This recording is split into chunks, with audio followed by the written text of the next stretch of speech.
आजादी का अमृत महोत्सव।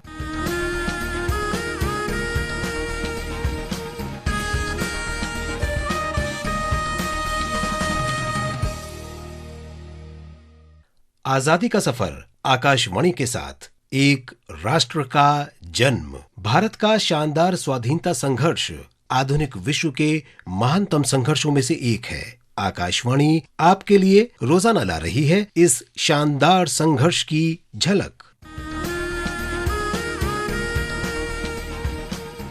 27 अक्टूबर महान स्वाधीनता सेनानी, क्रांतिकारी और पत्रकार ब्रह्म बांधव उपाध्याय की पुण्यतिथि है। उनका जन्म 11 फरवरी 1861 को पश्चिम बंगाल के हुगली जिले के खानान गांव में हुआ था। जब वे हाई स्कूल में थे तो वे राष्ट्रवादी आंदोलन की ओर आकर्षित हुए। कॉलेज की पढ़ाई के दौरान वो स्वाधीनता आंदोलन में शामिल हो गए। कोलकाता में स्कॉटिश चर्च कॉलेज में स्वामी विवेकानंद उनके सहपाठी थे। ब्रह्म बांधव युद्ध कला सीखने और अंग्रेजों को खदेड़ने के लिए ग्वालियर राज की सेना में शामिल होना चाहते थे। उन्होंने 2 बार कोशिश भी की, लेकिन महाराजा की नीतियों के कारण हताश होकर उन्हें वापस लौटना पड़ा। वे पहले से ही ब्रह्म समाज के सक्रिय सदस्य थे। अपने बहुत से समकालीन लोगों की तरह ब्रह्म बांधव भी राष्ट्रीय गौरव की स्थापना के साथ आध्यात्मिक शांति भी चाहते थे। वे 1888 में ब्रह्म मिशनरी के रूप में सिंध गए। उनकी जीवनी में लेखक जूलियस लिपनर ने लिखा है कि ब्रह्म बांधव ने नए भारत के निर्माण में महत्वपूर्ण योगदान दिया, जिसकी पहचान 19वीं सदी की पहली छमाही में उभरने लगी। ब्रह्म बांधव रविन्द्रनाथ टैगोर और विवेकानंद के मित्र थे। लिपनर के अनुसार विवेकानंद ने क्रांति की ज्वाला प्रज्वलित की, ब्रह्म बांधव ने इस ज्वाला को और तेज किया, उसकी रक्षा की और बलिदान दिया। ब्रह्म बांधव ने बंगाली अखबार संध्या का संपादन किया और अंतिम सांस तक इसके संपादक रहे। उन्होंने संध्या और बंगला साप्ताहिक युगांतर के माध्यम से स्वराज और स्वदेशी आंदोलन को लोकप्रिय बनाया। उन्होंने ब्रिटिश उपनिवेशवाद और यूरोपीय सांस्कृतिक आधिपत्य के खिलाफ सोफिया में अंग्रेजी भाषा में भी लेख लिखे। 10 सितंबर 1907 को ब्रह्म बांधव को गिरफ्तार कर लिया गया और राजद्रोह के आरोप में मुकदमा चलाया गया। ब्रह्म बांधव ने अदालत में अपने बचाव से मना कर दिया। इसके बाद 23 सितंबर 1907 को बैरिस्टर चितरंजन दास के माध्यम से अदालत में उनका बयान जमा कराया गया। बयान में ब्रह्म बांधव ने कहा कि वे संध्या के प्रकाशन, प्रबंधन और संचालन की सभी जिम्मेदारी स्वीकार करते हैं।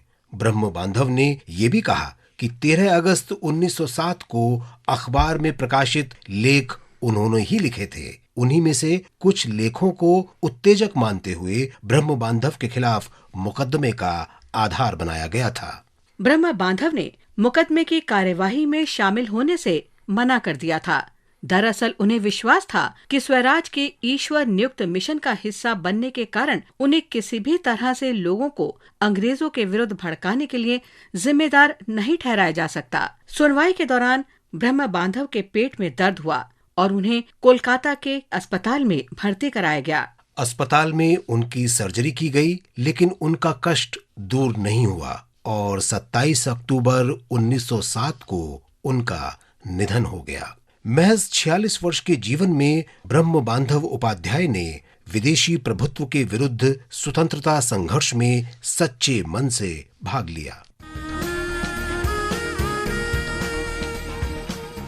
27 अक्टूबर क्रांतिकारी स्वाधीनता सेनानी जतीन्द्र नाथ दास की जयंती भी है। उनका जन्म कोलकाता में 27 अक्टूबर 1904 में हुआ था। 17 वर्ष की उम्र में ही वे 1921 के असहयोग आंदोलन में शामिल हुए। लाहौर षड्यंत्र केस के संबंध में 14 जून 1929 को उन्हें अंग्रेजों ने गिरफ्तार कर लिया।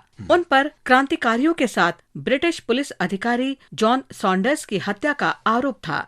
राजनीतिक बंदियों के अधिकारों के धर्म योद्धा के रूप में जतिन ने कैदियों के साथ अंग्रेजों के बुरे बर्ताव के विरोध में लाहौर सेंट्रल जेल में 63 दिनों तक भूख हड़ताल की थी। भूख हड़ताल के दौरान जतिन को तमाम तरह की यातनाएं दी गईं। आखिरकार 13 सितंबर 1929 को जतिन ने मातृभूमि के लिए प्राणों की आहुति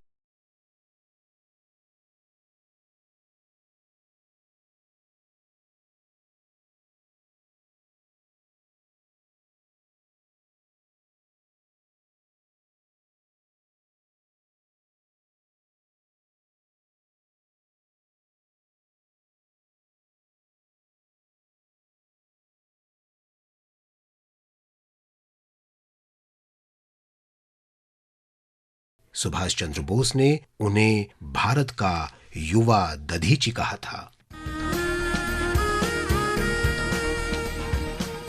आजादी का सफर आकाशवाणी के साथ की इस कड़ी में आज बस इतना ही। कल फिर मिलेंगे एक नई कड़ी के साथ।